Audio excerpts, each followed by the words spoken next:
Strong roots APJ Abdul কালামের লেখা এই অটোবায়োগ্রাফি ক্লাস 12 সেমিস্টার 3 এর যদি তোমাদের এখনো পড়া না হয়ে থাকে ডেসক্রিপশন বক্সে যাও, সহজভাবে তার ডেসক্রিপশন দেওয়া আছে।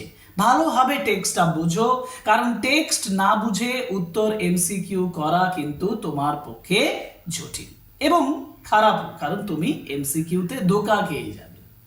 যাই হোক, এটা বলার পরে যেটা গুরুত্বপূর্ণ আজকে বলার সেটা হচ্ছে আমি এই ক্লাসটাতে তোমাদেরকে কয়েকটি কলাম ম্যাচিং এমসিকিউ, মানে ওই কলাম এ এবং কলাম বি, এই দুটো কলামের মধ্যে সামঞ্জস্য করতে হবে, মিল করতে হবে, যেটা স্ট্রং রুটস থেকে দেওয়া হয়েছে। তোমাদের ডাফ এন্ড দাঁত কোয়েশ্চেন বাঞ্চে, সেই ডাফ এন্ড দাঁতের কোয়েশ্চেন বাঞ্চের column matching MCQ on strong roots by APJ Abdul Kalam আজকের ক্লাসে আলোচনা করব।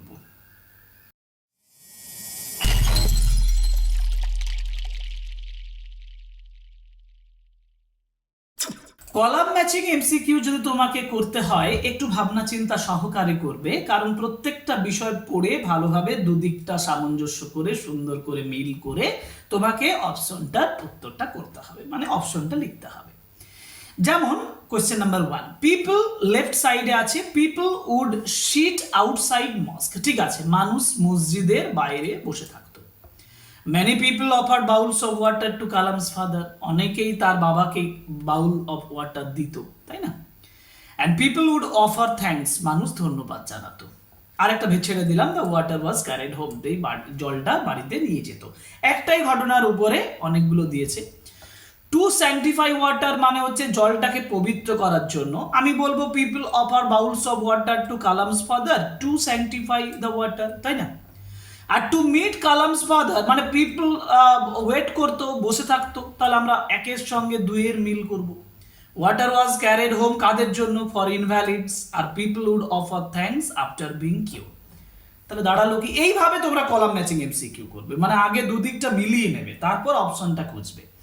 যেমন A2B1, A2B1 দেখো এখানে মিলছে, আবার C4D3, তাহলে অপশন বি হয়ে গেল উত্তর।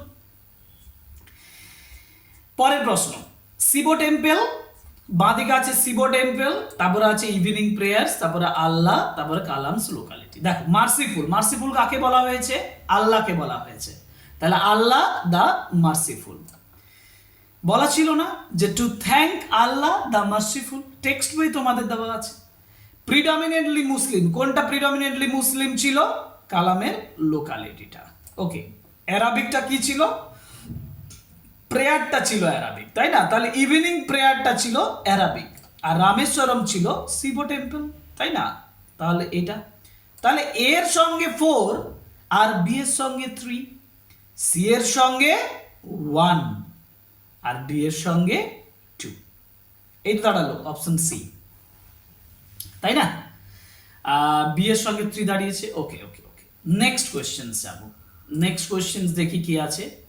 বলেছে যে Kalam's world, Kalam's world, Kalam emulated divine power আর এন্ডেভার টু আন্ডারস্ট্যান্ড। আমি এই লাইনগুলো যদি কন্টিনিউয়েশন করে দিই তাহলেই পেয়ে যাবো। দেখো এক্সিস্ট, এক্সিস্ট মানে অস্তিত্ব থাকা, কোনটা অস্তিত্ব আছে? ডিভাইন পাওয়ার, তাহলে ঠিক আছে divine power exist. Fundamental truths, এটা কোনটা? ফান্ডামেন্টাল ট্রুথস, এই যে endeavour to understand the fundamental truths. আরেকটা হচ্ছে কালামস ওয়ার্ল্ড, কালামস ওয়ার্ল্ড হচ্ছে সায়েন্স অ্যান্ড টেকনোলজি, আর Kalam emulated his father. 1-4-B3 মানে A4 আর B3, হ্যাঁ, আর সি হচ্ছে 1, ডি হচ্ছে 2, তাহলে প্রথম অপশন দাঁড়িয়ে দিয়েছে। পরের প্রশ্ন চলে যাব। পরের প্রশ্ন মানে হচ্ছে question number 4, Kalam's father, high priest, Kalam's residence, Kalam's mother. এদিকে আছে মক স্ট্রিট, মক স্ট্রিটে কি রয়েছে? কালামের বাসস্থান ছিল, তাহলে এইটা। Jainul Abdin, Jainul Abdin Kalam's father. High priest, high priest হচ্ছে পক্ষী লক্ষণ শাস্ত্রী, আর কালামস মাদার ইনি হচ্ছেন আশিয়াম্মা। তাহলে A2B4, A2B4 আর C1D3, এই তো ডি। পরেরটা, go between destiny propitiate, impasse, go between, deadlock, এদিকে ছিল deadlock, appease, mediator, fate. Mediator মানে মধ্যস্থতাকারী, ইনি হচ্ছেন গো বিটুইন। ডেস্টিনি মানে ভাগ্য, যেটা হচ্ছে ফেট। প্রপিশিয়েট মানে হচ্ছে নিরস্ত্র করা, যেটা অ্যাপিজ, অ্যাপিজ মানে নিরস্ত্র করা, মিনিং এর উপরে দিয়েছে কিন্তু। আর ইম্পাস মানে হচ্ছে ডেডলক বা ইমপ্রবাবল সিচুয়েশন। দেখো তাহলে A3, আমি আর অপশন খুঁজে দিচ্ছি, এটা অপশন নিজেরা খুঁজবে। A3, B2, এই B4, আর C2, আর D1। ঠিক আছে, পরেরটাই যাই। পরের কোশ্চেন মানে হচ্ছে কোশ্চেন নাম্বার 6। অস্ট্রিয়ার, অস্ট্রিয়ার কে হয়? ফাদার হয়। দেখো অস্ট্রিয়ার ফাদার। ইনএসেন্সিয়াল কম্পোর্টস হয়, ওকে কম্পোর্টস। ফর্মাল এডুকেশনস হয়, ওকে। অ্যারোমেটিক সাম্বার হয়। প্রত্যেকটার অ্যাডজেক্টিভ এবং নাউনের উপরে করেছে। এটা টেক্সট থেকে তুমি ফলো করে করতে পারবে। Austere father, inessential comforts, formal education, aromatic sambar. ঠিক আছে, তাহলে দাঁড়ালো কি? A3, B4, A3, B4 and C1 R D2। A3, B4, C1, D2, options A। আমি আর অপশনস গুলো বলবো না, সরাসরি উত্তর বলবো, নিজেরা ঠিক করে নেবে। ঠিক আছে, যেমন কসমস, এমিউলেট, অ্যামিকেবলি, আর্স্টওয়াইল। কসমস কোনটা? বিশ্ব ব্রহ্মাণ্ড, ইউনিভার্স। এমিউলেট মানে অনুকরণ করা, এটা হচ্ছে ইমিটেট, মিনিং এর উপরে দিয়েছে। অ্যামিকেবলি মানে ফ্রেন্ডলি বা কর্ডিয়ালি, সাধারণভাবে। আর্স্টওয়াইল হচ্ছে ফর্মার, পূর্ববর্তী। এই হচ্ছে কোশ্চেন নাম্বার 7 হয়েছে। এবার যাব কোশ্চেন নাম্বার 8। কোশ্চেন নাম্বার 8 এ কি বলেছে দেখি। Shiva temple, reading the namaz, returning home the British with a dozen coconut. Dozen coconut নিয়ে রিটার্নিং হোম, তার বাবা ফিরে আসতো বাড়িতে ডজন কোকোনাট নিয়ে। Bestowed the title Bahadur, Bahadur title দিয়েছিল কে? ব্রিটিশ, ব্রিটিশ দিয়েছিল।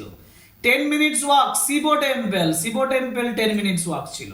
আর রিডিং দ্য নামাজ, এটা হচ্ছে before Don, reading the namaz before Don.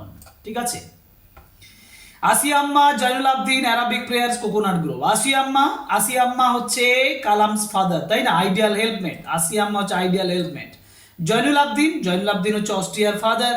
Arabic prayers, Arabic prayers হচ্ছে রিচড গড। আর কোকোনাট গ্রোভ, এ হচ্ছে 4 মাইলস, 4 মাইলস কোকোনাট গ্রোভ। ঠিক আছে, এই হচ্ছে options. Last question, question number 10। At 4 AM, যে কি করছে? নামাজ পড়বে, তাই না? তাহলে Jainul Abdin started his day, এটা বলবো। 10 মিনিটস ওয়াক, 10 মিনিটস ওয়াক হচ্ছে Kalam's house to the Shiva temple. আর 4 মাইলস অ্যাওয়ে, এটা হচ্ছে যে জয়নুল আবদিন, এই coconut grove was located, 4 mile দূরে কোকোনাট গ্রোভ ওয়াজ লোকেটেড। আর in the middle of the 19th century, এটা হচ্ছে house of Kalam was built. ঠিক আছে, এবার অপশনস গুলো তোমরা চেক করো, ভালোভাবে দেখে নাও এবং কমপ্লিট করো column matching MCQ from strong roots. তাহলে আমরা আলোচনা করলাম কলাম ম্যাচিং এমসিকিউ, 10টা কোশ্চেন ডাফ এন্ড দাঁত কোশ্চেন মানছে দেওয়া ছিল, সেগুলো আমি আলোচনা করে দিলাম। এরকম ধরনের বিভিন্ন যে কোশ্চেন তোমাদের পরীক্ষায় আসতে পারে, কিন্তু মূল কথা হচ্ছে তুমি টেক্সট ভালো করে পড়ো। টেক্সট ভালো করে পড়লে তোমাকে আর কিচ্ছু ভাবতে হবে না, আমি মনে করি। ঠিক আছে, আজকের ক্লাস এখানেই শেষ হলো। পরের ক্লাস আরো এমসিকিউ নিয়ে আসবো, আরো তোমাদের ক্লাস 12 এর কমপ্লিট সিলেবাসের বিভিন্ন বিষয় নিয়ে আরো পরে ক্লাসে উপস্থিত হচ্ছি। আজকের ক্লাস এখানেই শেষ হচ্ছে। Thank you very much, good bye.